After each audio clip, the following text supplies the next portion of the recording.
Before I start, let me just say, you won't believe what happened to me last week.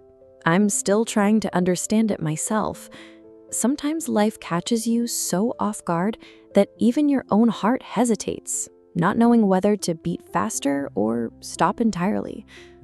And before I tell you everything, tell me, from which city are you watching us right now? I'm always amazed to see people listening from all over. Maybe you're in a small Midwest town or out in sunny California or somewhere on the quiet East Coast. It started on one of those cool, quiet evenings when the day's light lingers a little longer, painting the living room in soft amber. I had just settled down on the couch, my hands wrapped around a cup of tea, letting the warmth seep into my fingers.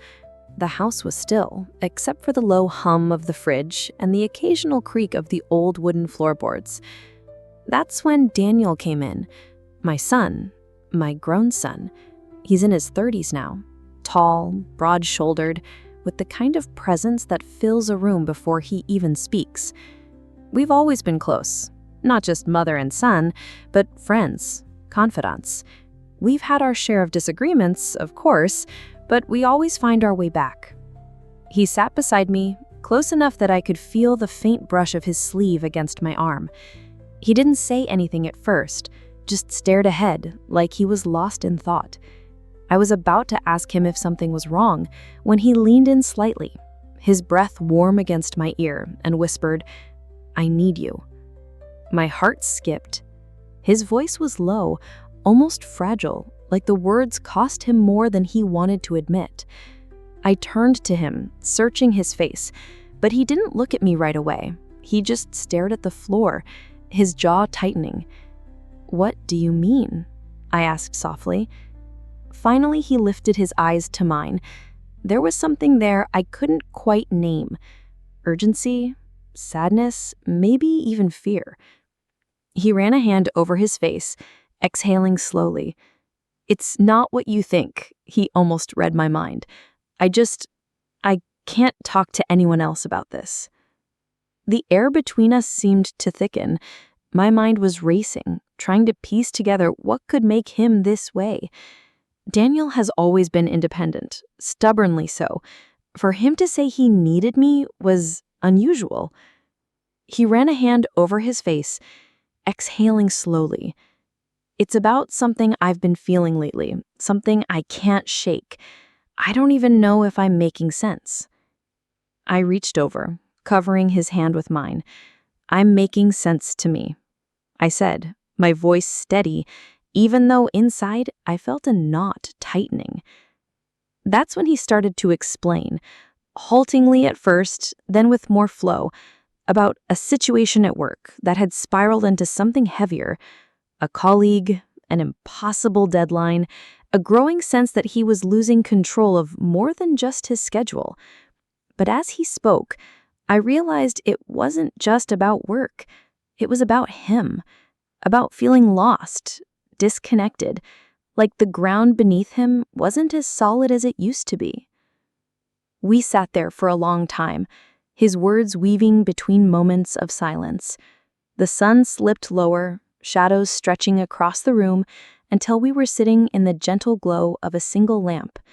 My tea had gone cold in my hands, but I didn't care. I listened. That's all he needed in that moment.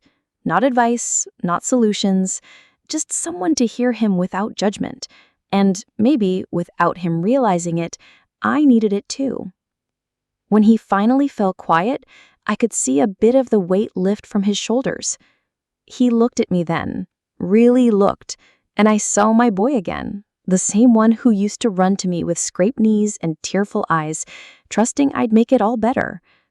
Only now, the wounds were deeper, and the comfort he needed wasn't as simple as a kiss and a bandage. I didn't have all the answers, but I had something else. I had him, and in that quiet room, with the night settling in around us, I promised myself I'd be what he needed, even if it meant stepping into unfamiliar territory. That night, after Daniel left to head back to his apartment, I stayed on the couch for a long time. The lamp cast a small circle of light over the rug, and the rest of the house felt like it was holding its breath. I kept replaying his words in my head. I need you. It had been years since I'd heard him say anything like that. When children grow up, you expect them to push you away a little, to carve out their own space, their own life. And he had. But now, it felt like he was reaching back toward me, and I wasn't sure if I was strong enough to give him what he needed. The next morning, I was in the kitchen pouring coffee when my phone buzzed. It was a message from Daniel. Just 5 words. "Can I see you today?" I replied immediately, telling him to come over. I didn't even ask why. I didn't need to. By noon, he was knocking at the door. When I opened it, he looked different. Not just tired, but worn. There was a shadow in his eyes, something I couldn't quite name. He stepped inside, his hands buried deep in the pockets of his jacket, and glanced around like the house might have changed overnight. We sat at the kitchen table. The sunlight was streaming in through the window, catching the dust motes in the air. I made him coffee, and he wrapped his hands around the mug like he was drawing warmth from it. "I didn't sleep much," he said quietly. "I kept thinking about what I told you yesterday, and I think I need to tell you more." So I listened. He talked about how he'd been feeling for months, the way he'd wake up in the morning already exhausted, the constant pressure at work, the creeping thought that maybe he wasn't living the life he was meant to live. He said, "It's like I'm drifting, like I'm not anchored to anything anymore." I wanted to reach across the table and hold him, but I stayed still, letting him pour it out. He told me about a promotion he'd been offered, one that everyone else thought was a blessing, but for him it felt like a trap. More responsibility, more time away, less of himself left at the end of each day. At one point, his voice cracked, and that's when I finally reached out. My hand covered his, and I felt the tension in him, tight, coiled, like a spring that had been wound too far. "You're not alone in this," I said softly. "You don't have to go through it by yourself." He looked at me then, and something shifted. His eyes softened just a little. "That's why I came here. Because you've always been the one person I can be honest with." We talked for hours, drifting from the kitchen to the living room. At one point, we sat side by side on the couch, and he leaned back with a sigh, like just being near me made it easier to breathe. And it struck me then, this wasn't just about him needing my help. It was about us finding our way back to each other. After years of polite, surface-level conversations, we were peeling away the layers, finding the people we used to be when life was simpler. The afternoon light faded, and the room grew dim. He didn't rush to leave. Instead, he stayed until the first stars appeared outside the window, the quiet between us filled with an unspoken understanding. When he finally stood to go, he paused at the door. "Thanks, Mom," he said, his voice low, "for listening, for being here." After he left, I stood there for a while, staring at the door, feeling a strange mix of worry and hope. I didn't know what tomorrow would bring, but I knew this: whatever came next, I'd be ready. Because sometimes when someone you love says they need you, you don't just answer, you show up, every time. And something told me Daniel was going to need me more than ever in the days ahead. The following week felt heavier than the last. Daniel started coming over more often, sometimes in the morning, sometimes late in the evening. Each visit brought new layers of his life into our shared space. Frustrations, doubts, fleeting moments of joy he rarely admitted to anyone else. One evening, I was in the living room reading, the faint hum of the air conditioner filling the background. Daniel appeared in the doorway, holding a worn notebook. His eyes met mine, and there was that familiar shadow of hesitation. "Can I sit?" he asked. "Of course," I said, patting the seat beside me. He sat down, and for a moment, we just watched the muted city lights flicker through the window. Then he opened the notebook, flipping to a page filled with tight, small handwriting. "I've been writing, trying to make sense of everything in my head. I thought maybe if I show you—" He trailed off, unsure. I reached over, resting my hand on his. "I want to see it. Show me." And he did. The pages were filled with confessions, fears he'd carried silently, memories that haunted him, dreams he didn't think he could chase. Each word felt raw, unfiltered, like he had bared his soul onto the paper. I didn't judge. I didn't interrupt. I just listened. The room seemed to shrink around us, enclosing only the two of us in a bubble of vulnerability and trust. "There are nights," he admitted, voice shaking, "when I can't sleep because I feel like I'm drowning in everything I'm supposed to be. And I don't want to tell anyone else. I didn't want to bother anyone." "You're not bothering me," I said softly. "You'll never bother me. I'm here, Daniel. I've always been here." His eyes glistened. There was a mixture of relief and fear there, like he wasn't sure if it was safe to let someone in so completely. I squeezed his hand, letting him know it was. Then something shifted. He closed the notebook and leaned back, letting out a long breath. I don't even know why this feels so hard to say out loud. I thought I'd gotten used to handling everything myself, but I can't anymore. Not all of it. I nodded, understanding more than he realized. Life has a way of testing us, of forcing us to confront our limits. And sometimes it takes someone we trust to remind us that we don't have to face everything alone.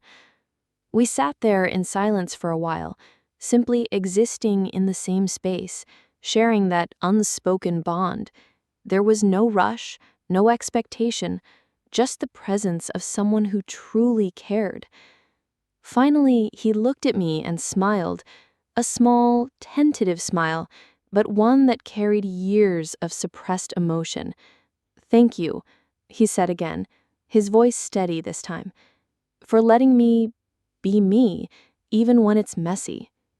You'll never have to apologize for being you, ever." That night, after he left, I sat by the window long into the evening. The city was quiet, the air cooler now, and the faint scent of rain lingered. I thought about how life brings us to unexpected crossroads, where love and understanding are tested in ways we never imagined. And I realized something important. My relationship with Daniel wasn't just about him needing me. It was about rediscovering each other, learning how to navigate life's storms together, and finding beauty in the vulnerability we'd both kept hidden for too long. I felt a quiet strength settle inside me, a deep knowing that whatever came next, we would face it side by side, and somehow that knowledge made the nights feel a little less lonely, a little less heavy, and infinitely more hopeful. Because sometimes the most profound connections aren't born from perfection or certainty. They're born from showing up, listening, and being brave enough to let someone see your heart. And that night, I knew we had crossed a threshold, stepping into a new chapter of trust, love, and understanding. One neither of us could have predicted, yet both of us desperately needed. The days after our long conversation felt different, almost lighter, though the weight of reality hadn't vanished. Daniel continued to come over, But now there was a subtle shift in the air between us, a quiet understanding, a trust that didn't need to be spoken aloud. One evening, the sky was streaked with shades of pink and lavender as the sun began to set. I was sitting on the porch, a blanket draped over my shoulders, when Daniel joined me. He didn't say anything at first, just stood there for a moment, looking out at the horizon. "Beautiful, isn't it?" I asked softly. He nodded. "Yeah, makes you forget about everything else for a minute." We sat side by side, letting the silence stretch, comfortable now instead of heavy. And then he turned to me, his voice low and deliberate. "Mom, I need to tell you something I've realized these past few days." I looked at him, my heart skipping a beat. "What is it?" He took a deep breath. "I've been so focused on trying to manage everything on my own that I forgot what it means to let someone in, to truly lean on someone I trust. And I've never felt this close to anyone, not like this, not in years." I felt a swell of emotion rise in me, both tenderness and pride. "Daniel, you don't have to carry it all alone anymore. Not with me. You never did." He reached out and took my hand in both of his, holding it gently, reverently. "I know, and it feels strange, but good, like I'm finally allowed to breathe." The breeze stirred around us, carrying the faint scent of summer flowers from the neighbor's garden. There was a moment when everything felt suspended. The world outside, the troubles, the noise, and it was just us, two people who had rediscovered the depth of their bond. Daniel leaned closer, and he whispered, "Mom, I need this. I need you. But not just because I feel lost, because I trust you. Because being near you makes me feel safe in ways I didn't know I could feel." My throat tightened. I'd known he was grown, that he had his own life, his own experiences, but hearing him say this, feeling the weight and honesty in his words, it struck me deeply. "You have me," I said, my voice trembling slightly, "always. And I'll never stop being here for you, no matter what." We sat together long into the night, talking, sharing, sometimes just breathing in the same space. The walls of hesitation and distance that had once stood between us had softened, replaced by connection and understanding.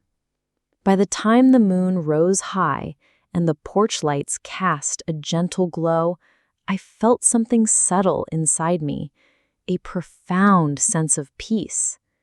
Daniel had shown me his vulnerability, and I had shown him mine in return, without judgment, without fear. And in that exchange, we had both grown.